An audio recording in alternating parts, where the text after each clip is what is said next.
대표님 안녕하십니까? 네. 요즘 건강은 어떠세요? 건강하게 좋습니다. 네. 추석 보름달 보면서 어떤 의미가 가졌어요? 어머니 생각했지요. 어머니. 네.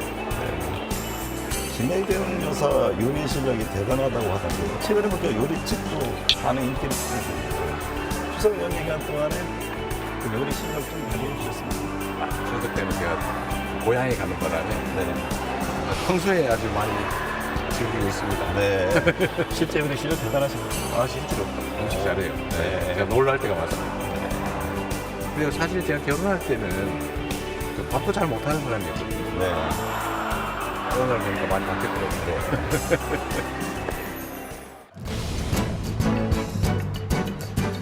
더불어민주당 이재명 대표 2기 체제가 출범 한 달여를 맞이한 가운데 민생과 중도 포용 정책으로 외연을 확장하며 수권 정당으로서의 면모에 주력하고 있는 이재명 더불어민주당 대표. 재선 국회의원, 20대 대통령 선거 더불어민주당 대통령 후보, 제35대 경기도지사, 제19대 20대 경기도 성남시장 역임. 정치의 목적은 먹고 사는 문제를 해결하는 것임을 역설하며 실천을 통해 성과를 내겠다고 강조. 정치의 목적은 뭐니 해도 먹고 사는 문제, 복산이즘입니다. 벼랑 끝에 내몰린 국민의 삶을 구하고 절망을 희망으로 바꾸어야 합니다. 우리 민주당에 부여된 국민의 열망과 기대를 하나로 모아서 새로운 대한민국을 반드시 열어가겠습니다. 이재명 대표가 생각하는 차기 대선 전략과 민주당이 나아갈 방향 집중 분석합니다. 의료 대란이 지속되는 가운데 22대 국회 첫 국정감사를 앞두고 있습니다. 정치권은 10월 16일 기초단체장 재보궐선거 준비에 한창인데요. 더불어민주당 이재명 대표와 얘기 나눠보겠습니다. 이 대표님 안녕하십니까? 네, 반갑습니다. 네. 이재명 대표 체제 2기 지금 출범한 지 한 달이 지났습니다. 지도부 인선 등 당 진영도 세력에 꾸렸고요.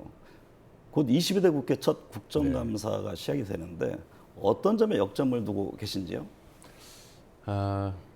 사실 이제 저희는 야당이니까 네. 집행 권한을 가지고 있는 집권당은 아니어서 뭘 어떻게 하겠다는 말씀을 드리기는 많이 부족합니다. 기본적으로 야당의 역할로 국정에 대한 감시 견제 역할을 해야 될 테고 네. 또 그것만으로는 또 부족하기 때문에 그래도 저희가 이제 대안도 내고 또 대한민국의 미래에 대한 이야기 또 우리 국민들의 민생에 관한 정책들 이런 것들도 많이 챙겨보려고 합니다. 네.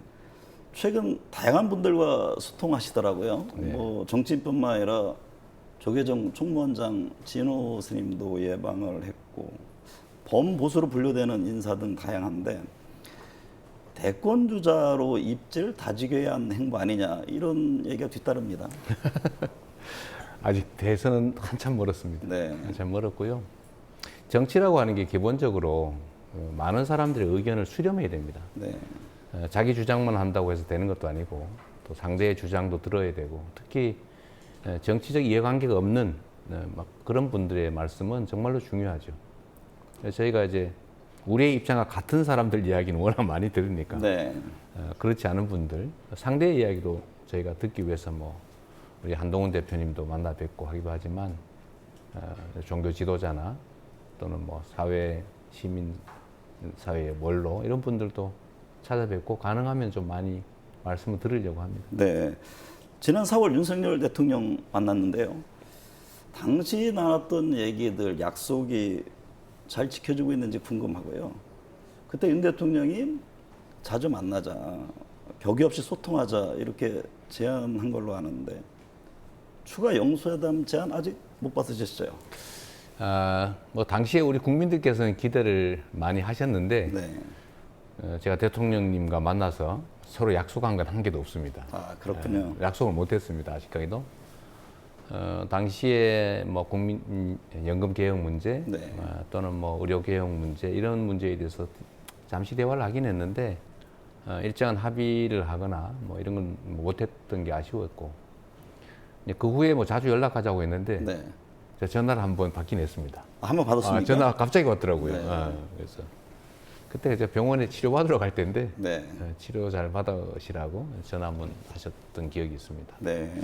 제가 자주 뵙고 싶긴 한데 또 어쨌든 뭐 국정에 바쁘실 테고 또 여러 가지 사정들이 있을 거라서 쉽지는 않을 거라고 이해는 합니다. 네. 그래도 특히 최근에는 여러 가지 현안들이 많이 꼬이고 있기 때문에 한 번쯤 뵙기는 해야 되지 않을까 그런 생각은 하고 있습니다. 네. 근데 뭐 어쨌든 여러 가지 사정들이 있으실 테니까 또 기다려 봐야죠. 네. 윤석열 정부 전반기가 지났는데요. 지난 시간을 평가한다면 어떻습니까? 아직 반 안 지났습니다. 네. 그게 이제 당선 기준으로 하면 2년 6개월 된 것 같은데 그렇죠. 취임 기준으로는 아직 절반이 되려면 꽤 많이 남았습니다. 제가 이런 계산을 하고 있는 게 좀 이상하긴 합니다. 네. 저는 좀 잘했으면 좋겠다 그런 생각 지금까지도 했고 또 앞으로도 좀 잘했으면 좋겠어요. 네. 왜냐하면 이게 개인의 문제가 아니고 그렇죠. 결국은 우리 정치인들은 다 남의 일을 하는 겁니다. 맡겨진 일. 그게 또 개인이나 이런 게 아니고 사실 우리 국민들께서 이 나라 운명을 맡겨놓은 것이어서 또 내 상대일지라도 네. 잘해야 우리 공동체가 또 우리 국민들이 더 나은 삶을 누릴 수가 있지 않습니까? 아쉬운 게 많긴 하죠. 네. 좀 더 개선이 좀 됐으면 하는 그런 기대도 가지고는 있습니다. 일각에서는 그 민주화 공화의 위기 네. 얘기도 하던데요. 그 점은 어떻게 보세요?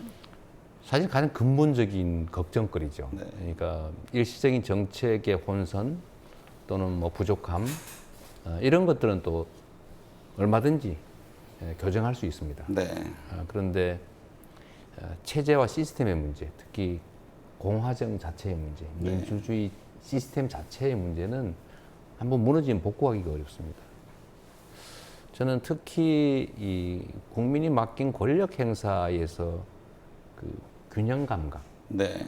공정성, 또 절제 이런 게 매우 중요하다고 보는데 그런 측면에서 매우 많이 부족하다, 너무 거칠다, 매우 불편하다. 네. 그리고 억울하게 생각하는 사람들이나 영역이 상당히 있겠다. 왜냐하면 동일한 잣대를 적용하지 않으니까요. 네. 사람들은 그런 얘기 했지 않습니까? 그 가난해서 힘든 게 아니고 불균등해서 힘들다. 그렇죠. 뭐 그런 옛말도 있는데 저는 윤석열 정권이 윤석열 대통령께서 좀 이렇게 균형 감각, 절제 그리고 국가와 국민들의 삶에 대한 관심과 애정 이런 걸 좀 더 가져주셨으면 어떨까 싶은 생각을 합니다. 네. 많이 아쉽죠. 네. 의정 갈등이 지금 8개월째 지속되고 있습니다. 이 대표께서 지난 22일 이면택 대한의사협회 회장과 만났는데 여야의 협의체를 제안했습니다. 그런데 여당은 정부가 참여해야 한다 그런 입장인데 국민 불안이 큰 의정 갈등 문제 이건 어떻게 풀어야 합니까? 제가 사실 영수회담 때도 이 얘기를 가장 중요한 의제로 말씀을 드렸습니다. 네. 예상된 일이었거든요. 의료개혁 필요하죠. 이제 의대 정원 증원 필요합니다. 근데 문제는 이게 개혁이기 때문에 네. 혁명이 아니고 개혁이기 때문에 정말로 많은 절차와 과정이 필요해요. 그래서 개혁은 혁명보다 힘들다고 하죠. 네. 그런데 이 정부의 업무 처리 방식을 보면 안타깝게도 목표는 개혁적인데 과정은 혁명적이에요. 네. 국민들의 의사를 존중하거나 아니면 진지하게 들어주거나 힘들더라도 대화하고 타협하고 설득하는 과정이 필요한데 그 과정이 다 생략됩니다. 이제 권력, 즉 힘을 이용해서 밀어붙이죠. 이렇게 되면 저항이 극심해질 수밖에 없습니다. 네. 그리고 그 과정에서 고통이 따르죠. 그리고 피해가 발생합니다. 그런데 이미 예상된 일인데 너무 거칠게 급격하게 이렇게 다뤘기 때문에 사실 이렇게까지 안 와도 될 일이 여기까지 왔습니다. 문제는 앞으로 그럼 개선될 가능성이 있냐? 문제는 더 위험한 상태죠. 네. 정치는 주장하다가 안 되면 안 할 수도 있습니다. 그렇죠. 근데 정부는 주장으로 끝나면 안 되는 곳이에요. 거기는 책임을 끝까지 져야 되는 곳입니다. 그러니까 누군가가 저항을 하면 미워도 싫어도 만나야 돼요. 네. 들어야 됩니다. 그리고 괴로워도 멱살도 잡혀야 돼요. 네. 그런데 안 만나려고 해요. 그래서 저희가 얘기한 게 의제를 제한을 두면 안 만나겠다고 하니 얘기는 할 수 있지 않냐.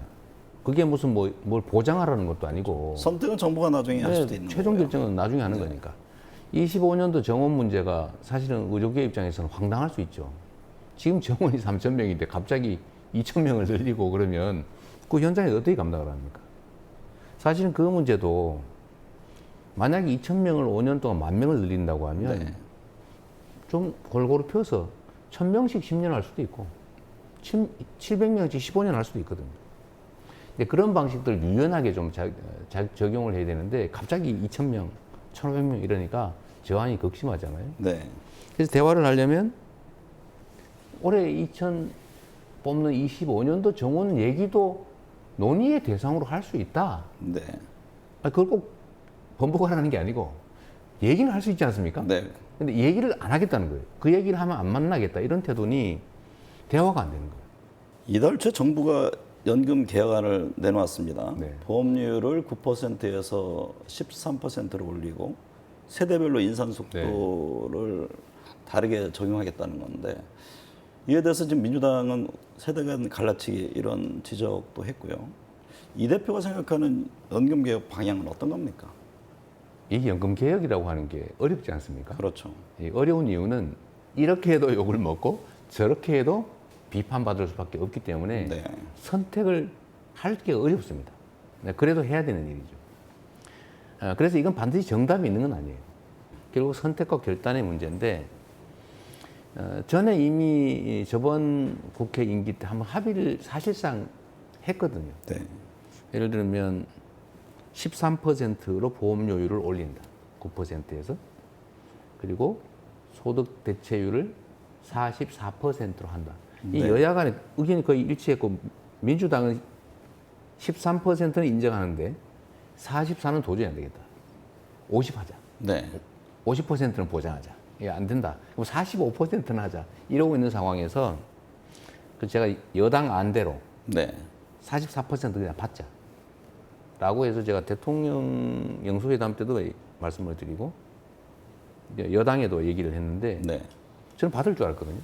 저희는 욕먹을 각오하고 수용하기로 했는데 그게 구조개혁 문제를 같이 얘기 안 하면 안 한다 이렇게 하는 바람에 예를 들면 이제 기초연금하고 통합 문제 뭐 퇴직연금하고의 통합 문제를 더욱 복잡하죠. 한꺼번에 하자고 그러니까 제가 볼 때는 결국 안 하자는 얘기 같다라는 생각이 들었습니다. 근데 네. 여하튼 뭐 1차 실패를 했고 저는 이거라도 모수개혁, 이거라도 처리했어야 된다고 보거든요. 네. 지금이라도 저는 그렇게 하면 좋겠어요. 이 소위 연금이 가지는 특성이 두 가지가 있는데 돈을 많이 버는 사람과 적게 버는 사람들 사이에 연대, 네. 좀 더 내고 덜 내고 좀 같이 받고 이런 조정이 있지 않습니까? 그분들도 나중에 다 또 되면 나이가 이게 드니까요. 세대 간 연대라고 해요. 네. 근데 세대 간의 그 차별을 두면 연대가 깨지지 않습니까? 그 과연 그러면 제대로 내겠냐? 저는 합의도 안 될 거라고 봐요. 국민들도 지금 반대가 더 많지 않습니까? 이것도 결국은 말로는 하자고 하면서 실제로는 안 할 의사가 아니냐는 의심을 받을 만하다. 저는 전에 합의된 대로 일단 13% 보험료를 올리고 네. 44%로 소득 대체율 사실상 합의됐으니 그걸로 일단 하고 네. 구조개혁 문제나 보안 문제 또는 연금에 대한 국가 책임 문제 이런 거는 또 추가적으로 협의해 나가자라는 입장입니다. 네. 한꺼번에 어떻게 다 하겠어요? 가능한 것부터, 네. 쉬운 것부터, 할 수 있는 것부터 빨리 네. 하는 게 저는 바람직하다고 생각합니다. 이 대표는 그 민생, 네. 먹사니즘을 강조하고 계십니다. 먹사니즘의 핵심은 어떤 건가요? 그런 얘기 있지 않습니까? 다 먹고 살자고 하는 얘기인데, 그렇죠. 다 먹자고 하는 얘기인데, 네. 뭐 그런 얘기 있잖아요. 네, 네. 그런데 지금 우리 대한민국 국민들의 삶이 되게 사실은 안 좋습니다. 네. 지금 현재 당장도 문제지만 미래가 나아질 것이냐라고 물으면 사실은 아니라는 쪽이 훨씬 더 많죠. 사실은 우리 국장님이나 저나 어려운 시기이긴 한데 미래가 더 나아질 것이다라고 믿어지는 세상을 살았잖아요. 그렇죠. 희망 있는 세상, 네. 꿈 있는 세상을 살았는데 지금은 절대적인 빈곤을 벗어났는데 우리의 삶이 미래가 또는 내 자녀들의 미래가 나보다 더 나을까? 라고 생각하면 매우 긍정적이지 못하죠. 이게 제일 심각한 네. 문제입니다. 그래서 사람들에게 희망을 만들어줘야죠. 이 저출생의 원인도 사실은 미래가 없기 때문이거든요. 그래서 먹고 사는 문제, 이게 정치가 챙겨야 될 가장 근본이다. 그래서 먹사니즘은 어쨌든 생존과 안전의 문제 더하기 더 나은 삶, 네. 더 행복한 삶을 위한 경제와 민생이죠. 경제. 네. 저는 그래서 우리 민주당도 소위 개혁적인 진보적 정당이라고 하면 보통은 뭐 분배 얘기를 많이 한다고 네. 생각하시는데 저는 그것보다는 성장이라고 하는 게 더 중요하다. 네. 지속적 성장이라는 게 가능해야 일자리도 생기고 미래도 생기고 우리가 주장하는 기본 사회를 위한 충분한 생산력도 담보가 된다. 네. 그래서 저는 결국 경제를 살리는 게 핵심이라고 보죠. 경제의 성장이 중요하다 이 점을 그렇습니다. 경제 강조하시는 성장. 거군요. 그리고 그 속에 알맹이로는 과학 기술에 대한 투자. 네. 우리 다음 미래 세대는 사실 과학 기술의 시대거든요. 네. 소위 챗 GPT 무섭지 않습니까? 그 다음에 재생에너지. 네. 여기에 대한 대대적인 국가 투자가 필요할 때죠. 네. 지금이. 추석 연휴 직후에 열린 국회 본회의에서 네. 김건희 여사와 최혜병 관련 특검법이 통과됐습니다. 뭐 대통령 또다시 거부권을 행사할 것으로 보여지는데요. 입법과 거부권 행사 언제까지 이렇게 도돌이표 상황을 국민들이 지켜봐야 하는지 해법은 없을까요? 해법은 결국 국민들이 내시게 될 겁니다. 네. 이제 이 나라가 말씀하신 것처럼 민주공화국이고 이 나라의 주인은 국민이기 때문에 네. 그리고 제가 자주 말씀드린 것처럼 결국 정치는 정치인들이 하는 것 같아도 결국 국민이 하는 겁니다. 사실 비정상이죠. 네. 국회가 하는 모든 입법을 여당이 동의하지 않으면 대통령이 전부 거부한다. 있을 수 없는 일이죠. 그거는 국회의 입법권, 국회의 존재 자체를 부정하는 겁니다. 네. 뭐 산하기관으로 얘기하는 거죠. 행정부의 산하기관. 행정부가 동의하지 않으면 국회는 법을 못 만들어. 지금 이렇게 돼 있는 거죠. 그렇다고 저희가 정부가 또는 대통령이 반대하니까 하지 말아야지 이럴 수는 없지 않습니까? 네. 그래서 저희는 끊임없이 시도하고 또 거부하면 또 거부한 데 대한 대안을 만들고 결국 국민들께 보여드릴 수밖에 없죠. 네. 정말로 안타까운 국력 낭비의 현실인데 그러나 또 그런 정쟁적인 영역의 일도 저희가 하지만 또 네. 한편으로는 정쟁적 요소가 없는 또는 적은 민생적 요소에 관한 입안 네. 법안들도 많이 준비하고 있습니다. 야권에서는 대통령의 거부권 행사를 제한할 필요가 있지 않느냐 이런 의견들도 나오던데요. 제한한 입법을 거부하겠죠. 네. 이게 정말 답답한 일인데 저는 지금 이거는 행정 독재라고 봅니다. 국회의 존재를 완전히 무시하는 거죠. 네. 지금 모든 동의하지 않는 법안을 거부하는 것은 거부권 남용입니다. 네. 특히 뭐 국민들께서도 다 상식적으로 이해하시지만 자기나 가족들의 이해가 걸려 있는 데는 주어진 권한을 행사하면 안 된다. 네. 상식이잖아요. 네. 그 이해 충돌 방지법에도 있죠. 그런데 대통령은 가족 또는 본인이 관련되어 있을 법한 그런 일들에 대한 법률을 다 거부하죠. 네. 그뿐만이 아니라 여당이 찬성하지 않은 모든 법을 거부해 줄 테니 거부권을 무기로 싸워라 이렇게 말씀을 하시니 이렇게 해버리면 국회는 존재할 수 없는 거죠. 정치가 사라지죠. 오로지 행정 권력에 의한 일방적 지배만 남게 됩니다. 이건 정말로 위험한, 아까 말씀하신 공화정의 위기, 네. 민주주의의 위기죠. 네. 오늘 16일 기초단체장 재보궐 선거가 있습니다. 서울시 교육감 선거도 있고요. 호남에서 조국 혁신당과 지금 경쟁하고 있는데요. 만약 결과가 조금 이상하게 나오면 민주당 지도체제 전체가 위기를 맞을 수 있다. 그런 언급을 하셨습니다. 뭐 위기까지는 아니겠지만 재보궐선거 의미를 어떻게 보세요? 저는 2차 심판이다 이렇게 생각하죠. 네. 물론 이제 해당 지역에 행정 책임자를 뽑는 작은 선거긴 한데 그럼에도 불구하고 그 선거가 가진 본질적 의미, 신임이잖아요. 네. 권력을 부여하고 권력을 회수하고 이건 아까 말씀하신 민주공화국의 소위 대의민주주의의 핵심 시스템이죠. 네. 지금 이제 전국에서 기초단체장 4곳, 요 선거가 있는데 호남에서 2곳, 네. 이제 강화도에서 1곳, 부산에서 부산에서. 1곳 이렇게 있습니다. 역시 분명한 것은 투표이기 때문에 정권에 대한 신임 또는 심판 네. 성격이 제일 크고 두 번째는 이제 지역 행정가를 뽑는 것이죠. 지금 호남에서 조국 혁신당, 네. 조국 혁신당 열심히 하고는 있는데 저희가 어쨌든 선거는 선거고 네. 경쟁은 경쟁하는데 네. 이게 대결이나 이런 쪽으로 안 가면 좋겠어요. 네. 우리는 사실은 앞을 향해서 가야 되지 않습니까? 네. 예. 지난 대선 때 이 대표와 윤 대통령의 경쟁에서 0.73%포인트 표 차이로 승부가 갈렸는데요. 그러니까 조국 혁신당과 이제 방금 말씀하셨지만 경쟁을 하고 있지만 향후 대선에서는 범야권이 결집해야 하는 것 아니냐 이런 얘기가 나옵니다. 좀 이런 얘기입니다만 대선을 앞두고 조국 혁신당 등 소위 범야권 후보 단일화도 염두에 두고 계세요. 아니 멀었다니까요. 네. 이게 사실 대선 얘기를 하기 너무 섣부르죠. 섣부르고 지금은 그거보다는 지금 이 뒤틀어져 버린 정말 망가져가는 대한민국 정치를 어떻게 네. 되살릴 거냐가 중요합니다. 그리고 제가 0.73% 얘기하는데 그 의미 없는 수치예요. 네. 한 표로 지도 진 건 진 거죠. 네.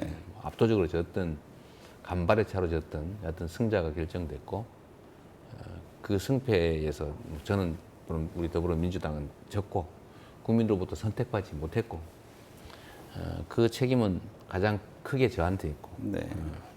또 그 부족함을 메우려고 노력해야 되고요. 그 부족함 중에 한 부분이 어쩌면 우리 내부의 단합의 부족함 아닐까라는 네. 측면에서 보면 평소에는 경쟁하더라도 또 때가 되면 힘을 합쳐서 국민들의 선택을 받도록 노력해야 되겠죠. 네. 지금과 같은 이런 정말 수용하기 어려운 상식적으로 받아들이기 어려운 비정상적인 정치, 네. 비정상적인 국가 운영을 그대로 방치할 거냐라는 점에 대해서 동의하지 않는 변화를 원하는 많은 사람들이 함께 해야 되겠죠. 네. 근데 그건 뭐 나중 일이고 지금 아직 절반도 안 지났다. 네. 최근 금융투자소득세, 금돌세를 둘러싼 논란이 한창입니다. 대표님은 대한민국 주식시장을 어떻게 바라보고 계세요? 저는 아시는 것처럼 지금은 이제 공직자여서 주식 투자가 금지되는 바람에 못 하고 있죠. 저는 네. 평생 개미였죠. 네. 아마도 제가 공직을 그만두면 다시 또 장으로 갈 가능성이 많습니다. 네. 국장으로. 근데 제가 정말 안타까운 것이 정말로 많은 사람들이 자산 증식의 꿈을 안고 주식시장의 문을 두드리지 않습니까? 네. 뭐 용돈 아껴가면서 투자도 하고 기대도 하고 하는데 여기에 누군가 빨대를 대고 훔쳐가는 사람이 있어요. 네. 주식시장의 불공정성이죠. 정상적 경쟁이 안 됩니다. 그러니까 예를 들면 주가 조작 이건 말할 것도 없고요. 네. 이건 정말로 절대 있어서는 안 되는 거죠. 그럼 미국 시장에서 주가 조작하면 어떻게 됩니까? 중형이죠. 엄청난 네. 중형. 그러니까 믿는 거예요. 근데 우리나라는 주가 조작 아주 우습게 합니다. 네. 뭐 아무것도 아닌 듯하고 주가 조작을 해서 뭐 엄청난 시장 혼란을 불러와도 수사도 잘 안 하고 덮어버리고. 이러니 이거 어떻게 믿습니까? 주식시장의 불투명성. 그거 말고도 제도적인 것도 많아요. 제일 화나는 게 저도 겪어본 일이기도 한데 우량주 장기 투자 이거 정석이잖아요. 우량주를 사서 장기 투자를 하고 있는데 물적 분할 자회사 만들어가지고 알맹이를 쏙 뺀 다음에 이걸 누군가 나눠 가져요. 네. 과학 기술에 대한 투자를 안 해서 과학 기술이 중심이 되는 미래 산업 경제 대비가 부족하다. 장기적으로 걱정되죠. 정부의 산업 경제 정책에 지금 현재로서는 상당히 문제가 있어요. 네. 이게 주식시장에 반영이 되고 있는 겁니다. 얼마나 똑똑한 사람들이에요. 주식 투자하는 사람들이. 근데 거기에 이제 금투세 문제가 걸린 거죠. 네. 이건 원래는 거래세를 내리면서 소득에 따른 세금을 내자. 이렇게 바뀌는 중인데 주식 투자하는 사람들이 화가 날 만한 게 맨날 뺏기고 부당 경쟁으로 손해보다가 가끔 한 번씩 돈 버는데 거기다 세금을 내야 된단 말이야. 네. 이게 억울하죠. 다른 나라에 금투세가 있지만 우리나라는 지금은 하면 안 돼. 이런 정서가 있어요. 네. 그래서 그런 점을 저희는 고려하지 않을 수가 없고 이제 정부 여당이 이제 저런 주장을 들고 나오니까 우리도 판단을 해야 되는데 네. 우리가 이제 다수당이니까 의사 결정권이 있잖아요. 저는 근본적인 이제 대책을 세워야 되겠다는 생각을 저는 갖고 있죠. 네. 그래서 제가 추석 때 그 동네 그 시골에 네. 동네 어머니 네. 어르신께서 주식을 나 가지고 있는데 어떻게 해야 돼? 이렇게 물어보길래 아이고 안타깝지만 지금은 참 상황이 안 좋습니다. 네. 라는 얘기를 한 게 이제 또 막 오해를 사고 있던데 저는 기본적으로 경제 산업 체제에 대한 정부의 관심과 투자가 늘어야 된다. 네. 바뀌어야 된다. 두 번째는 주식시장을 선진화해야 된다. 제도적으로. 네. 주식시장의 투명성과 공정성을 해치는 행위에 대해서 엄정하게 단속하고 네. 그다음에 주식 투자자들의 손실과 수익에 대해서 공정하게 부담을 안 분할 수 있도록 제도를 만들어야 되겠다. 네. 근데 이것들이 다 되고 난 다음에나 하는 게 바람직하지 않을까 하는 생각은 하고 있는데 네. 뭐 조만간 어쨌든 저희도 의사결정을 해야 되겠죠. 네. 남북 문제 역시 중요한 과제입니다. 이 국가론이 논란이 된 바 있는데요. 이 대표께서는 남북 문제를 이거 어떻게 풀어가야 한다고 보세요? 저는 이 국가로는 사실 그런 얘기 하면 안 된다고 생각해요. 네. 사실 우리가 분단된 지가 100년도 안 됐지 않습니까? 다른 나라들은 역사 속에서 보면 수백 년 다음에 통일하기도 해요. 물론 그렇게 가면 안 되겠죠. 네. 그러나 우리가 통일을 포기해버리고 이 국가임을 인정하고 이게 다른 나라다. 아니 남북의 이산가족들이 그러면 이제 외국인 되는 겁니까? 외국인은 아니죠. 네. 그래서 우리가 헌법에서도 정하고 국제사회에서도 인정하는 게 있습니다. 우리는 유엔에 동시 가입한 이국가 형식을 갖고 있지만 공동 민족 동일한 민족이고 통일을 지향하는 특수관계다. 네. 일시적 특수관계다. 이게 지금 합의된 사항인데 헌법에도 통일을 지향한다고 돼 있고 평화 통일을 지향한다고 돼 있고 민주당의 정강 정책도 그러하고 또 여야 없이 민족 공동체 통일 방안이라고 하는 것을 우리가 국민적 합의로 가지고 있어요. 네. 그 평화를 유지하면서 확장하면서 통일을 지향한다. 네. 이건 이미 버릴 수 없는 가치, 버릴 수 없는 비전이기 때문에 이국가 그런 소리 하면 안 되겠죠. 네. 네. 어렵더라도 포기할 게 아니고 어려우면 노력을 해야 됩니다. 그게 정치죠. 네.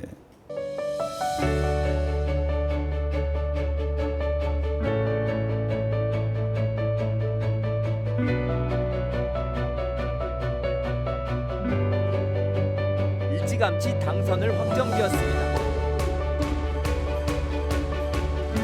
당원과 국민 속에서 성장해온 저를 여러분이 압도적으로 선택해 주신 이유 아니겠습니까? 우리는 나라의 주인이고 박근혜의 월급을 주고 있고 박근혜에게 그 권한을 맡긴 이 나라의 주인입니다, 여러분.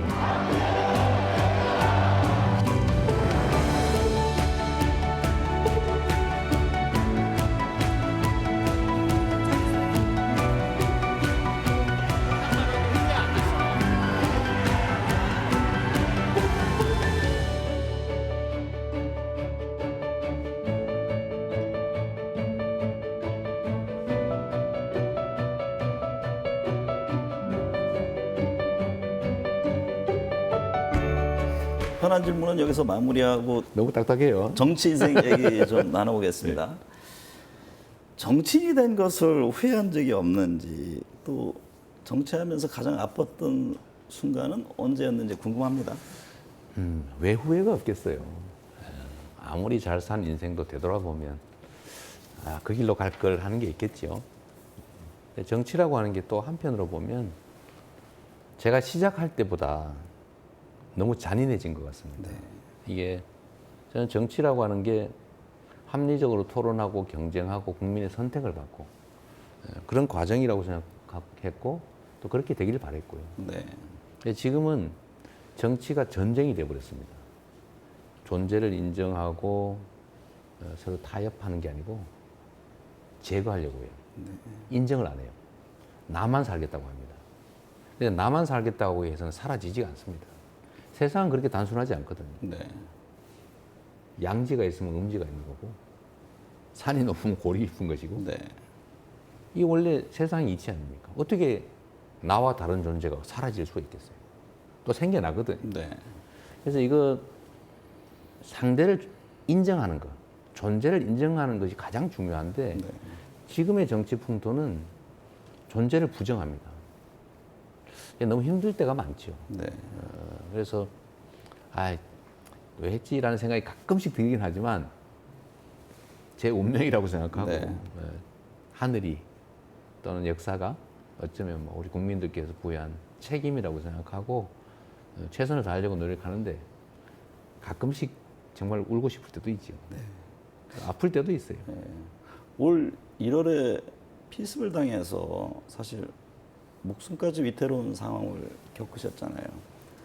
그러니까 정치 테러까지 당하고 수사와 재판이 계속되고 있습니다.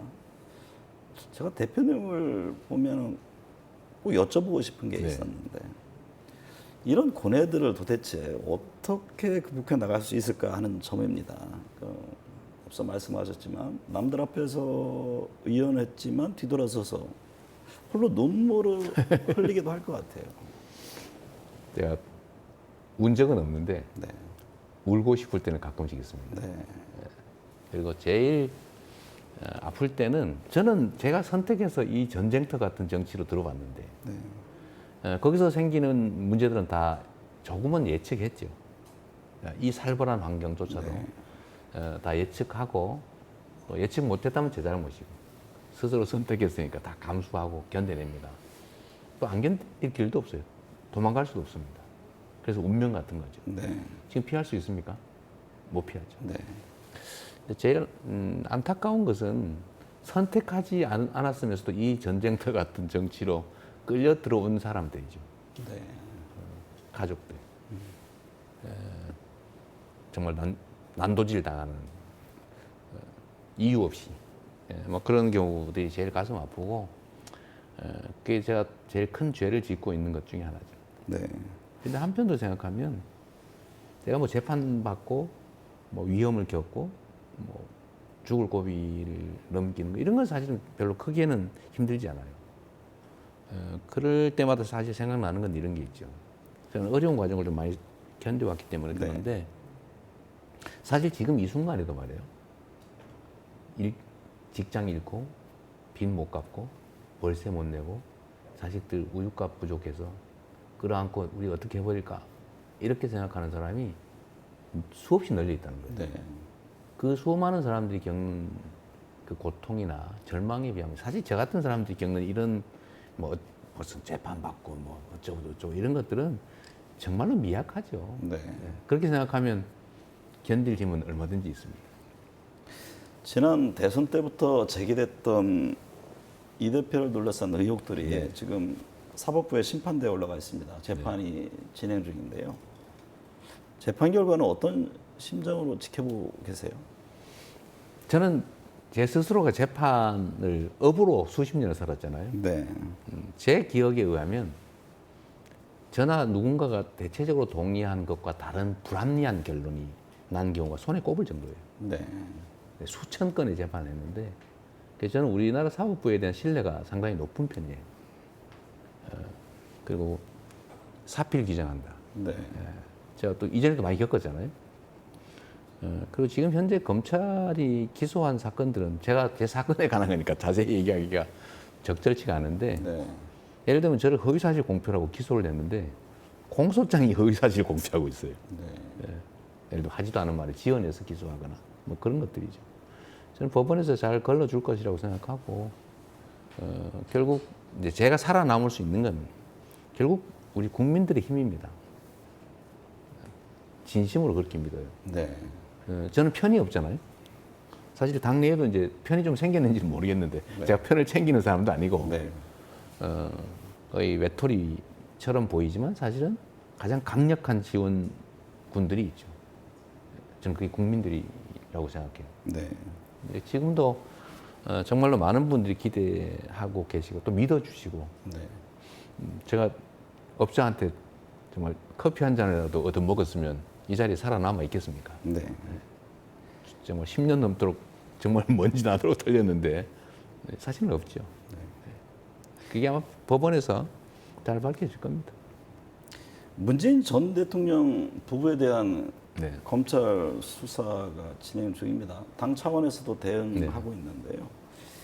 문 전 대통령에 대한 검찰 수사는 어떻게 보고 계세요? 일단은 제가 이제 언론에 보도되는 그런 내용들을 보면 좀 납득이 안 돼요. 네. 사실 언론에 보도되는 건 되게 검찰이 언론 플레이를 통해서 과장된 것들이거든요. 실체에 벗어난 그런 경우가 많은데 그런 걸 다 합쳐봐도 네. 과장되었을 것이 분명한 그런 내용들을 다 종합해봐도 터무니없어요. 또 한 가지는 먼지를 털자고 하면 또는 먼지를 만들자고 하면 만들 수도 있겠죠. 네. 그런데 그렇게 할 일이 없습니까? 지금 이 5,200만 국민들이 정말로 힘들어하고 이 한반도 평화도 위기고 이 나라 미래가 어떻게 될지가 지금 아슬아슬한데 네. 아니 무슨 그 검찰 권력을 이용해가지고 민생 사범들 잡지는 못하는 망정 하루 종일 하는 일이 누군가를 표적으로 놓고 쫓아다니는 거예요.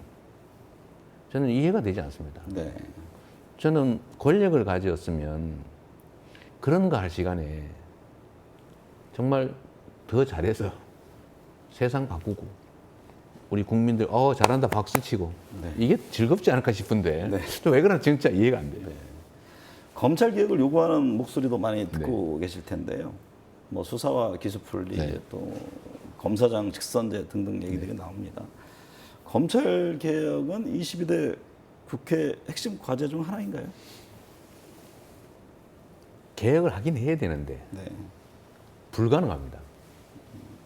입법적 조치가 필요한데 대통령이 검사 출신이고 그 검찰을 활용해 가지고 정말로 비정상적인 방식으로 권력 행사를 하면서 권력 유지를 하는데 네. 거기에 조금이라도 손상을 가하는 입법을 받아들이겠습니까? 저는 뭐 100% 거부하지 않을까 생각이 돼서 그건 뭐 거의 불가능할 거라고 생각해요. 네. 이재명 대표에 대해서 많은 분들이 궁금해하는 것 중에 과연 이 대표는 이상주의자냐 아, 네. 아니면 실용주의자냐 하는 점입니다.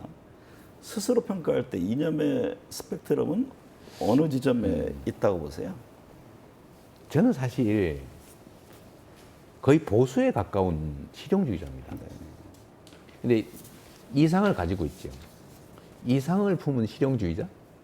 뭐 이렇게 말할 수 있을지 모르겠는데 굳이 현실적 판단과 행동을 고르라면 명확하게 실용주의자입니다. 근데 이 점 때문에 오해하는 분들이 가끔씩 있어요. 선입견이 네. 과격한 좌파? 뭐 이렇게 생각을 하는 분들이 많거든요. 네. 또 그런 기대를 하는 분도 계세요. 네. 근데 저는 사실은 아닙니다. 네. 저는 매우 실용적이죠. 현실주의자고 네.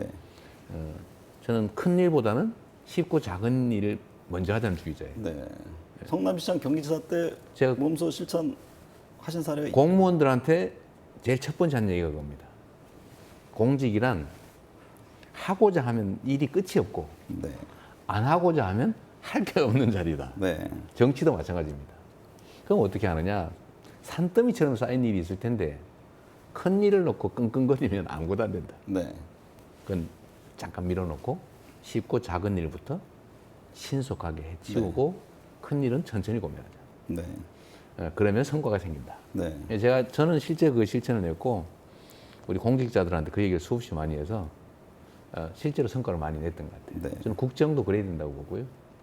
안 되는 일을 가지고 고민해야죠. 그러나 할 수 있는 일을 실제로 해야 됩니다. 네. 벌써 7년 전이네요. 2017년 1월에 당시 대선 주자로 이 대표와 김혜경 여사 두 분이 제가 진행하는 프로그램에 출연했었는데 당시 김혜경 여사가 제가 이런 말을 한 것으로 기억을 합니다. 남편은 세상을 바꾸지 못할 상황이면 정치를 안 한다. 그 점이 더 마음에 든다. 이런 표현인데 가장 바꾸고 싶은 것은 무엇입니까? 할 게 너무 많은데요. 네. 저는 사실 공직자들의 마인드를 바꿔주고 싶어요. 이게 정치는 계속 변동하는데 공직자들은 바뀌지 않습니다. 실제로 이 나라를 실질적으로 운영하는 주체는 누구냐? 네. 공직자들이에요. 우리가 쉽게 그냥 말하는 소위 늘공, 네. 직업 공무원. 이 사람들이 안 보이지만 이 나라 운명을 손에 쥐고 있죠. 네. 다만 이제 정치인들이 선출된 공직자들이 그 헤드 역할을 합니다. 근데 이 헤드 역할을 잘하는 경우가 많지 않아요. 못하는 경우가 훨씬 더 많죠. 네. 안타깝게도. 네. 여러 가지 이유가 있습니다. 근데 공직자들의 마인드를 바꿔서 일상적으로 본인들이 해야 될 일들을 충직하게 하는 것으로 바꿔놓으면 네. 사실은 정치가 좀 엉망이 돼도 나라는 크게 흔들리지 않고 일정한 방향으로 갈 거예요. 네. 그런데 공직자들이 지금 거의 포기 상태 비슷한 것 같아요. 그러기 위해서는 믿음과 신뢰를 주는 것도 중요하다고 보여지는데 제 기억으로 성남시장 경기지사 시절에 대표님은 뭐 비서실장 등등을 그 현재 공무원들하고 같이 하셨잖아요. 저는 비서실장은 다 현직 공무원 출신들이었죠. 네, 어디 외부에서 데려오는 게 아니고요. 근데 공직자들은 사실 대체적으로 우수하고 네. 충직해요. 네. 일반적으로 선입관을 갖는 거와는 다릅니다. 근데 그 중에 소수가 있죠. 근데 그게 눈에 띌 뿐이에요. 네.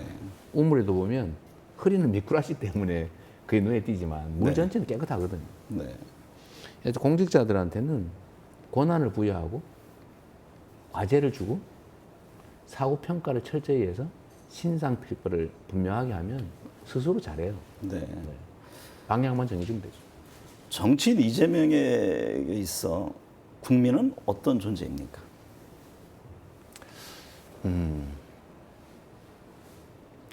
하늘 또는 어머니. 네. 저는 국민들의 집단 지성을 믿는 사람입니다.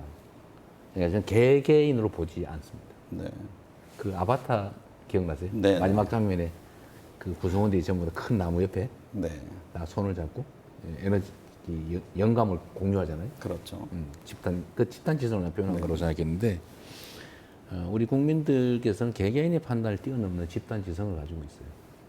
그게 이 나라를 이렇게 이 혼돈 속에서도 지켜왔죠. 네. 하늘 같은 존재죠. 전부 아닙니까? 정치에서 보면 그 이상이 없죠. 네. 옛날에 나라를 통째로 다 소유하고 있던, 지배하고 있던 왕조차도 백성을 하늘로 여겨야 된다고 했잖아요. 네. 지금은 민주공화국 아닙니까? 근데 실제로 하늘 같은 존재가 많죠. 모든 권력과 힘의 원천, 네. 사회 공동체의 존재 이유. 네. 그런 면에서 하늘이 맞고 또 한편으로는 제가 그 국민 덕에 지금까지 살아있기 때문에 앞으로도 국민들 덕에 살아갈 것이기 때문에 네. 정말 낳아주고 길러주는 어머니 같은 존재죠. 네. 이재명이 꿈꾸는 대한민국은 어떤 모습일까요? 뭐 쉽지는 않겠지만 제가 사인할 때 맨날 쓰는 문구가 있어요. 네. 함께 사는 세상. 옛날 말로 하면 대동세상인데 그건 너무 낡은 단어 같고 네. 서로 존중하고 인정받으면서 함께 누리며 사는 세상 가능합니다. 네. 근데 그거를 저는 기본 사회라고 지금 표현하고 있죠. 지금은 우리는 복지 사회잖아요. 뭐 충분하지 않은 복지 사회. 네. 복지 사회의 특징은 어떤 거냐면 최소한을 정해놓고 여기서 탈락하면 건져준 거예요. 최소한 죽지 않을 선 그럼 건져주죠. 네. 근데 우리는 사실은 그렇게 안 하고 인간으로서의 기본적인 삶을 보장할 정도의 수준이 됩니다. 네. 우리의 과학기술 생산력 수준이, 국가 수준이, 경제 수준이. 그래서 기본적인 삶을 보장해 주자. 각 분야에서 주거, 소득, 의료, 교육, 서비스 뭐 등등. 그래서 이 기본적인 삶의 조건이 보장되는 사회를 만들어서 최소한 탈락하지 않게 하는 그런 사회를 만드는 네. 함께 사는 세상. 네. 대동세상을 한번 만들어 보고 싶지요. 지금 당장은 안 되더라도 한 20, 30년 후에라도. 네.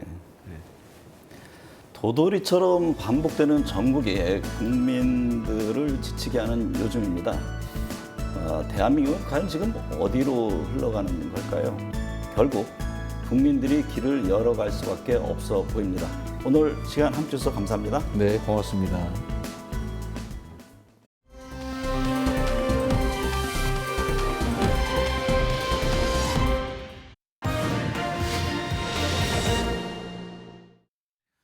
네, 정치권 현안 짚어보겠습니다. 김성태 전 국민의힘 원내대표, 이광재 더불어민주당 성남 분당갑 지역위원장 나오셨습니다. 두 분 어서 오십시오. 예, 안녕하세요.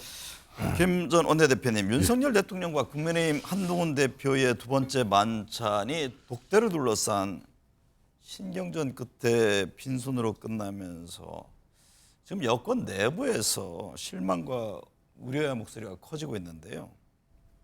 전당대회 다음 날 윤석열 대통령은 당정이 하나 되자고 소통의 메시지를 했는데 그 뒤 2달 동안 대체 이게 무슨 일이 있던 겁니까?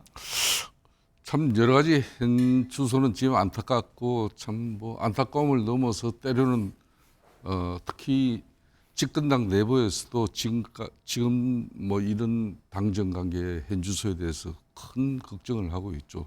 좀 전에도 이재명 민주당 대표와의 인터뷰를 이렇게 장시간 이렇게 잘 지켜봤습니다.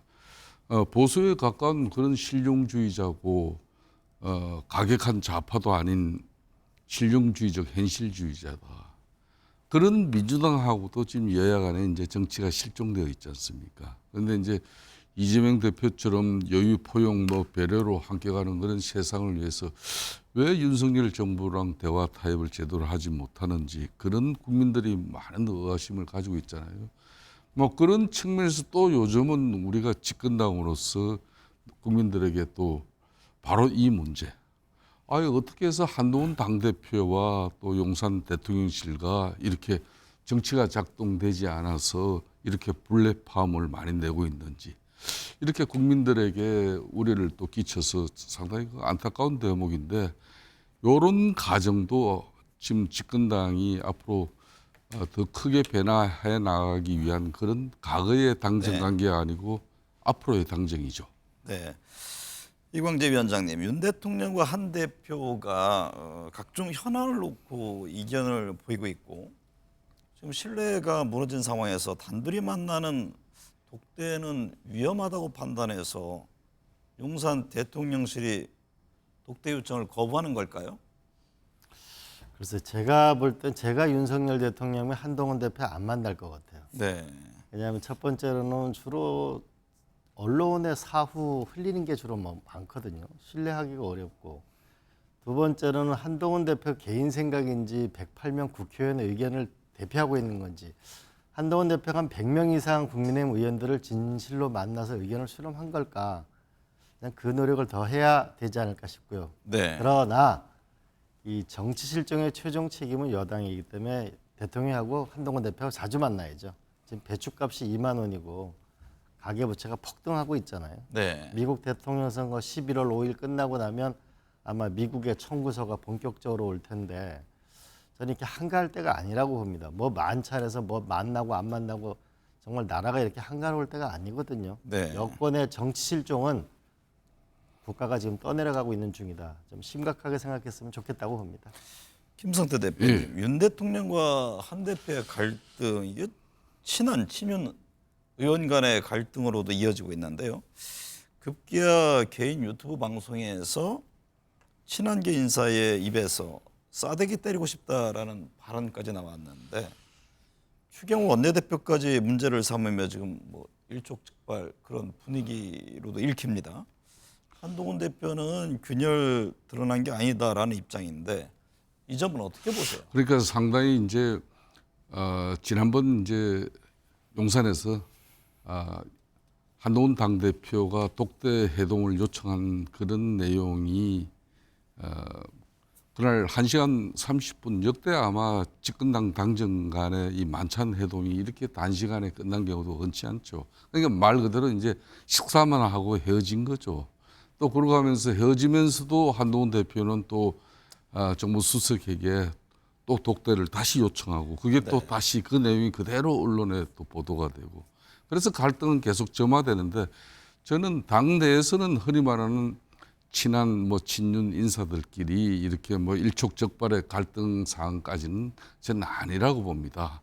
한동훈 당대표와 윤석열 대통령과의 이 불편한 관계가 당에도 그대로 지금 이제 그 여진이 미치고 있는 거죠. 그렇기 때문에 이제 사소한 문제도 이렇게 또 방송이나 언론 유튜브를 통해 가지고 표현 제차가 좀 격하게 되면은 또 이제 추경호 원내대표도 어떻게 전략 한동훈 당대표의 전략 부총장이 이런 인사가 이런 이야기를 할 수 있냐 이렇게 나오면 이게 이제 일촉즉발로 비춰진 거예요.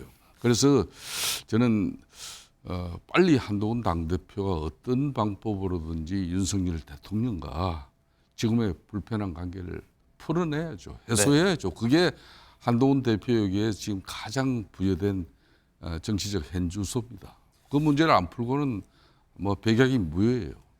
이 위원장님, 그 지금까지 윤석열 대통령이 거부권을 행사해 국회에 돌아온 법안 가운데 지금 재표결 문턱을 넘은 건 지금 한 건도 없습니다. 그렇습니다. 그런데 이제 최근 이런 여권 상황 때문인지 김 여사를 둘러싼 각종 의혹 제기되는 가운데 이 김 여사 특검법 재표결 때는 상황이 다를 것이다 이런 전망들이 나오던데 지금 야권은 8명 이상의 이탈표를 기대하고 있잖아요. 그런 것들이 현실화될 수 있을까요? 이 투표 결과의 일부 위반은 있어 보입니다. 왜 그러냐 하면은 현재 국민들이 현 정권이 잘 못하고 있다가 70%에 지금 해당되고 있거든요. 네. 그리고 이제 보수 언론도 지금 돌아서고 있잖아요. 제가 이제 분당이 지역구인데 그 보수적인 분들이 많잖아요. 이거는 아닌데라고 하는 분들이 참 많이 있는 거라고 생각하고 특히 국힘의원들을 만나보면 우리가 여당 국회의원이 맞나 지금?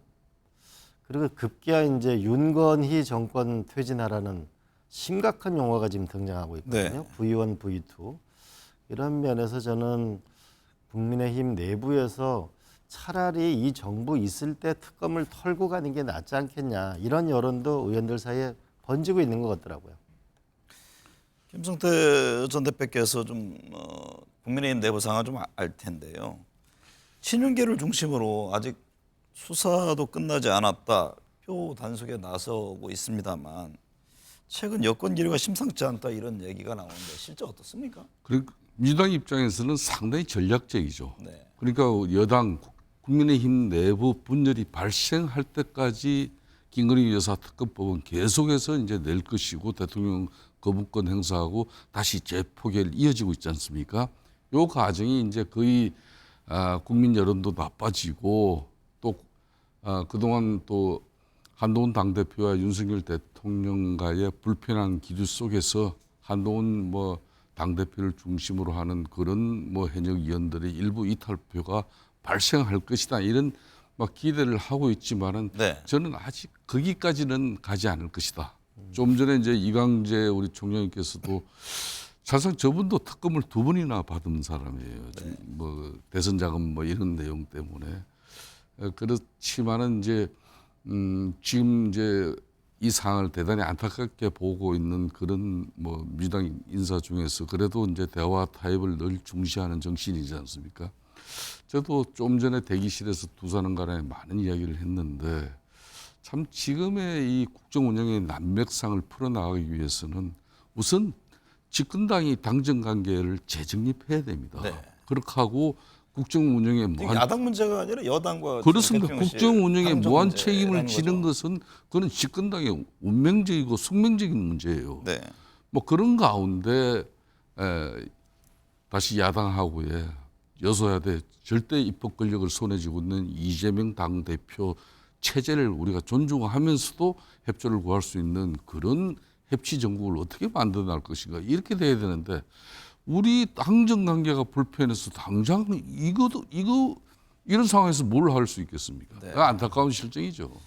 민주당은 김 여사의 국정농단 진상 규명을 위한 TF 추진하는 동시에 사무총장이 의원들에게 방심 말고 행동을 가다듬어라 이런 편지를 보냈는데요. 뭐 주말이라도 본회의를 열어서 재의결하겠다 이런 입장 아닙니까? 서두르는 이유가 있습니까? 지금 야당은 참 답답한 게 대통령을 만나고 싶어서 대통령을 만날 수가 없고 여당 대표를 만나도 여당 대표가 권한이 없고 네. 그러니까 믿고 갈 게 민심밖에 없는데 민심은 현재 특검 같아요. 과거 사례를 보게 되면 우리 드루킹 특검 있잖아요. 김경수 특검 할 때 당시 여론 지지도가 55%였거든요. 네. 그다음에 BBK 우리 그 이명박 대통령 때가 52.7%.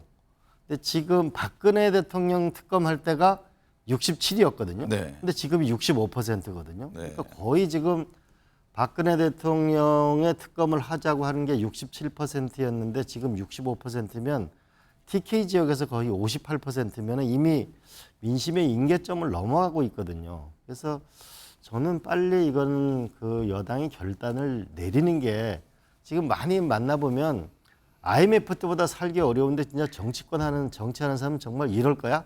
이렇게 생각하는 국민들 정말 많거든요. 네. 국민의힘은 여론 예의 주시하면서도 입단 표단속에 주력하는 분위기던데요. 김 여사의 사과를 놓고도 의견이 좀 엇갈립니다. 당내에서는 사과의 필요성을 제기합니다만 친윤계는 사과를 해서는 안 된다 이런 입장이던데요. 그 점은 어떻게 보세요? 저는 뭐 검찰 입장에서도 이제 자고우면하지 말고 네. 뭐 수사 결과 빨리 발표해야 된다고 봅니다. 그에 따라서 국민들에게 또 사과할 부분은 또 이런 거침없이 저는 사과해야 된다고 보고 있죠. 그런데 그런 측면에서 검찰의 입장 수사 결과가 아직 발표되지 않은 가운데 정치적으로만 먼저 선행적으로 뭐 대통령 김건희 여사가 사과를 먼저 하는 게 맞다. 이게 뭐 왈가왈부를 하는 것에서 좀 약간 앞뒤가 맞지는 않죠. 그런 네. 측면에서 저는 검찰에서 이 문제도 빨리 판단을 해주길 바라는 것이고요. 그런 측면에서 이제 김건희 여사의 이제 명품 가방 이 수수건이 검찰이 결국 이제 뭐 어떤 형태로든지 이제 입장을 가지면은 그거는 집권당도 그렇고 또 대통령실 입장에서도 뭔가 판단을 하지 않겠나 네. 이렇게 보고 있습니다. 이광재 위원장님은 어떻게 보세요? 뭐 지금 검찰은 어쨌든 명품 가방 수수 사건, 뭐 김 여사, 최재형 목사 다 무혐의 처분할 것이다 이런 관측들이 나오잖아요. 마무리되면은 해당 논란에 사과를 해야 합니까? 대통령실 고민심이 깊을 것 같은데요. 저는 그 국민한테 사과하는 게 지는 게 아니거든요. 네. 국민한테 사과하는 게 국민한테 다가가는 거라고 생각하고 이게 정말 국민들의 현재 실망과 절망과 분노 수준으로 가 있는 게 정말 절실한 사과가 빨리 이루어져야 된다고 저는 생각하고 네. 그냥 또 단순한 사과가 아니고 제2 부속실을 설치해서 김 여사의 행동 하나하나가 비서들에게 있어서 보고되어지고 또 하나는 이 친인척의 비리를 담당할 수 있는 특별수사관을 만들어서 해야 되고 또 하나는 절제해야 됩니다. 자제해야 합니다. 그래야 이 성난 국민의 민심을 최소한 달래기도 힘들 겁니다. 네. 김성태 전 대표님, 한 시민단체가 주관한 탄핵의 밤이라는 행사가 민주당 강덕구 의원실을 통해 국회에서 집행된 게 논란인데요. 현재 여야 국회 상황을 어떻게 보세요? 그러니까 이게 국회 대회의실에서 그것도 이제 민주당이 대회의실을 이제 사용하려면은 이제 특정 의원이 국회 사무처에 요청을 해야 되는 거죠. 그렇게 해서 강당 사용 그 승인을 받고 나면은 이제 그 목적에 맞게끔 강당에서 행사가 이루어지는 건데 저는 민주당 입장에서 아무리 이제 제1야당으로서 국민들 또 입장을 대변하고 또 할 도리를 한다고 하지만은 그것도 국회라는 곳에서 현직 윤석열 대통령 탄핵을 주도하고 있는 그런 시민사회 단체가 하는 그런 행사를 주선해주고 이렇게 자락을 깔아준다는 것은 이건 민주당이 과연 그것도 절대 의석을 가지고 있는 그런 제1야당이 할 도리는 아닌 것 같은데 어떻게 해서 국회 사무처에서 우리 이강재 의원님도 국회 사무총장 출신입니다만 아마 이거는 좀 상식적으로 납득이 가지 않는 거죠. 네. 국민의힘은 강 의원을 즉각 제명하라고 촉구했는데 강 의원은 전혀 사과할 의사가 없다는 입장입니다. 어떻게 보셨어요? 저는 박근혜 대통령의 탄핵에 이어서 두 번째 탄핵이 대한민국에 일어나는 불행이 없기를 바랍니다. 그런데 현재 민심은 서서히 제가 볼 때는 그 박근혜 대통령 탄핵 시기에 그 민심과 비슷한 흐름으로 가고 있는 것 같아요. 난 너무 안타깝게 생각합니다. 이때 이 많은 국민들을 보면은 그 결국은 자식 이기는 부모 없고 그 민심을 이기는 정권은 없거든요. 이 국민의 이 분노가 점점 더 쌓이는 부분에 대해서 뭔가 국정의 대전환을 하는 결단이 저는 빨리 이루어지길 희망합니다. 저는. 네. 김전 의원님, 10월 16일 기초단체장 재보궐선거를 앞두고 지금 여야 총력전 나서고 있습니다. 예. 한동훈 국민의힘 대표가 어제 부산을 찾아서 금정구청장 보궐선거 지원했는데요. 원래 당초에는 뭐 시도당에 맡기겠다 그런 입장이었다가 전면에 나서는데 어떤 배경으로 이해하세요? 지금 현재 뭐 금정 같은 경우에 부산 특히 이런 지역은 아무래도 우리 보수 우파적인 측면에서의 정치적 기반이 공고한 그런 지역 아닙니까? 그럼에도 불구하고 이번 보궐선거에 그런 뭐 금정구청 구민들의 그런 정서가 썩 우호적이지는 않습니다. 그런 측면에서 또 이걸 부산시당에게만 맡겨놓고 또 중앙감 차원에서는 그냥 뒷짐지고 있는 이 모습도 바람직하지 않죠. 그렇기 때문에 이제 한동훈 당대표가 직접 나가서 이제 아무래도 또 우리 금정구청장 후보를 중심으로 또 우리 당원들이 적극적으로 결합해 주시길 호소하는 그런 차원에서의 선거 지원입니다. 아울러서 또 금정 다음에는 어제는 또 이제 강화도 올라왔죠. 네. 강화 군수 보궐선거에서도 역시 마찬가지로 저 강화 군수 보궐선거 같은 경우는 금정구보다 상황이 더 지금 현실적으로 좀 어렵습니다. 전에 우리 안상수 인천시장까지 하시고 국회의원도 3번 하신 분이 그 지역에 군수로 무소속으로 또 출마했기 때문에 네. 이런 문제도 앞으로 좀 잘 좀 정치적으로 정리가 되어져야 우리가 이번 보궐선거에서 좋은 성적을 내지 않겠나 이렇게 보는 거죠. 민주당 이재명 대표도 지원을 본격화하고 있는데요. 당은 지금 조국 혁신당을 향해 단일화를 꺼내들었습니다. 단일화를 해야 승산이 있다고 판단한 걸까요? 글쎄, 그 이번 선거도 지난 총선처럼 그 진보 진영이 이겨야 한다는 그런 공감대는 있는 것 같고요. 네. 다만 이제 부산은 민주당이 열세 지역이었으니까 단일화하는 게 좀 바람직하다. 이 호남 같은 경우에는 경쟁하더라도 상처를 주지 말아야 된다는 게 민심 같아요. 근데 제가 바로 얼마 전에 호남을 갔다 왔는데 이번 선거 이겨야 되는데 또 호남 분들이 바라는 게 있더라고요. 뭐냐 하면은 아니 대거 민주당 지도부하고 조국신당 지도부가 오는데 최대 현안이 광주공항 이전 문제잖아요. 네. 그럼 다 민주당 단체장이니까 연석회의를 해가지고 이 공항 이전 문제를 좀 매듭을 지어줬으면 좋겠다. 그리고 또 하나는 이 서해안의 해상풍력이 몇십 조가 투자되는데 전력 개통 문제를 해결해주면 먹고 사는 문제를 해결하는 거 아니냐. 그리고 더 이 데이터 센터 같은 문제를 이 지방에 뒀을 경우에 특별법 같은 거를 지원해주면 이 선거도 하는 것도 중요하지만 호남을 좀 경제적으로 살려줘라. 이런 공약을 좀 실천해달라. 이런 네. 민심도 있더라고요. 김성태 전 원내대표님, 임종석 전 대통령 비서실장 두 국가론을 두고 여야 모두 헌법 위반이라면서 한 목소리를 내고 있는데요. 이 여론 또한 부정적입니다. 어떻게 보세요? 이것은 이제 문재인 대통령 시절에 초대 대통령 비서실장을 한 사람으로서 그렇기 때문에 문재인 정권 5년 동안에 남북 관계가 최악의 상황이 본인들은 최상의 상황이 되었지만은 많은 대다수 국민들이 생각할 때는 최악의 관계입니다. 정말 이제 IAEA 사무총장도 뭐 기정사실은 아니지만은 북한이 핵 보유국으로 사실상 인정할 수밖에 없다는 그런 일부 분위기가 나와서 우리가 아연실색하고 있지 않습니까?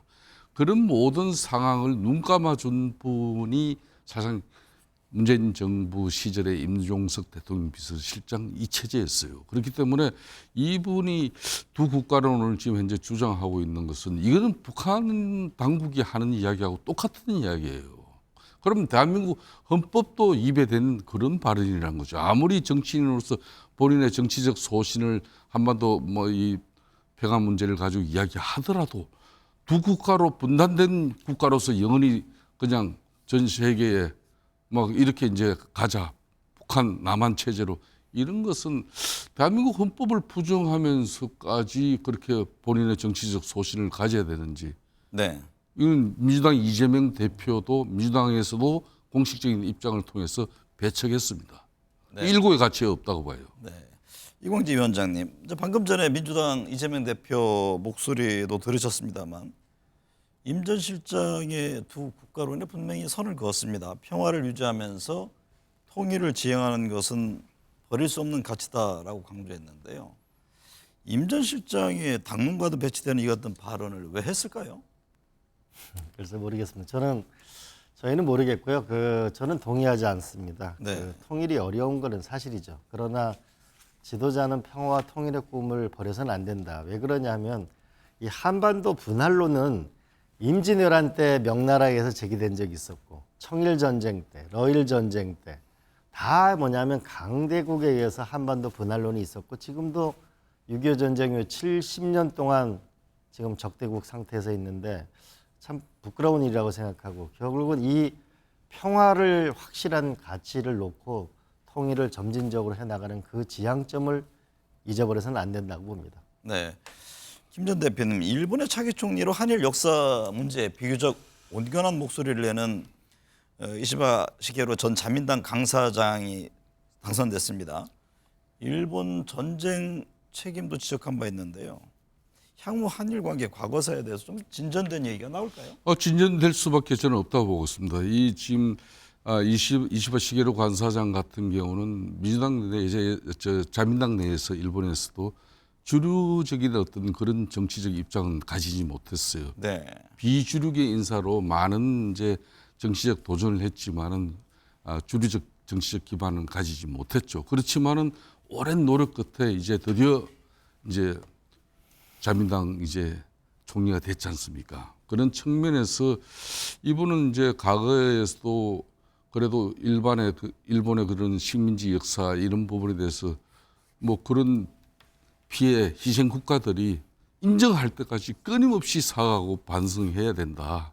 이런 입장을 가진 그런 정치인이었기 때문에 이제 일본 총리로서 지금까지의 그런 과거사에 대해서는 분명히 진전된 입장을 가질 수밖에 없는 것이고 특히 이제 이 국방 전문가로서 또 안보 전문가로서 이 동북아 지금 평화 질서 유지를 위해서 한일 관계의 그 중요성을 그 어느 누구보다도 잘 아시는 분이기 네. 때문에 그러기 위해서는 진전된 한일 관계를 가져가기 위해서는 과거의 아픈 이런 상처에 대해서 대한민국 국민들을 잘 아우러 주시고 네. 본인들이 반성하고 사죄할 부분은 끊임없이 우리 국민들이 납득하고 이해할 때까지는 할 수 있는 그런 소신을 가지길 희망합니다.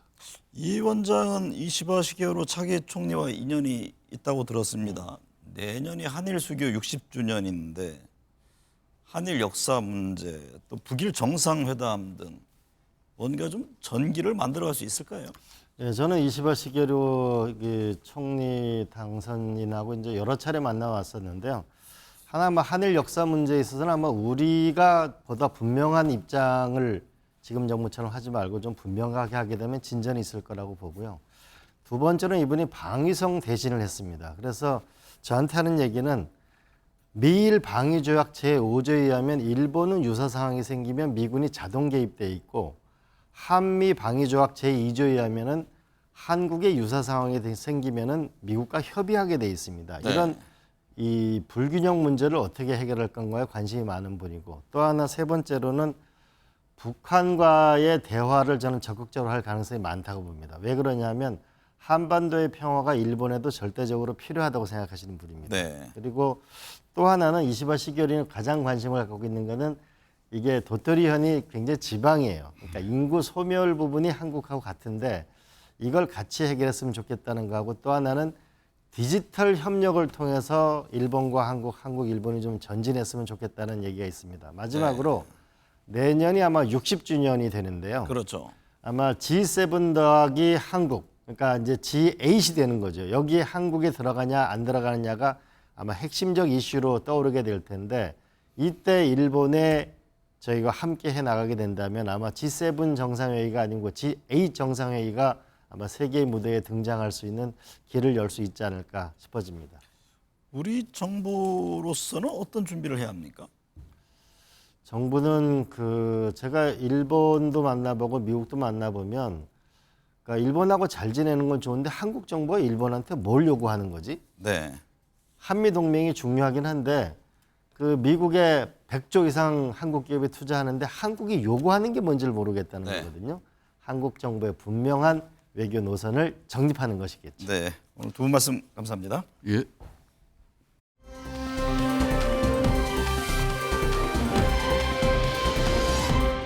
윤석열 대통령과 한동훈 국민의힘 대표와의 갈등이 연일 부각되고 있습니다. 의정 갈등 해소 등 현안을 두고도 정부와 여당이 엇박자를 내는 초유의 상황이 이어지고 있는 겁니다. 정부 여당과 야당과의 충돌이 아닌 당정 갈등이 더욱 주목받는 요즘입니다. 여권 인사조차 맨날 독대 얘기만 하고 앉아있다며 이게 남북 정상회담이냐고 한탄합니다. 여권 내부 싸움이 한창이다 보니 민생이니 국익이니 와 닿지 않습니다. 북한의 연이은 도발, 급박하게 돌아가는 대외 변수 등에 제대로 대처가 되겠느냐는 걱정도 큽니다. 당장 국민 불안이 증폭된 의료 대란을 풀기 위한 정부와 여당 간의 갈등과 견해차부터 해소하길 바랍니다. 시청해주신 여러분 감사합니다.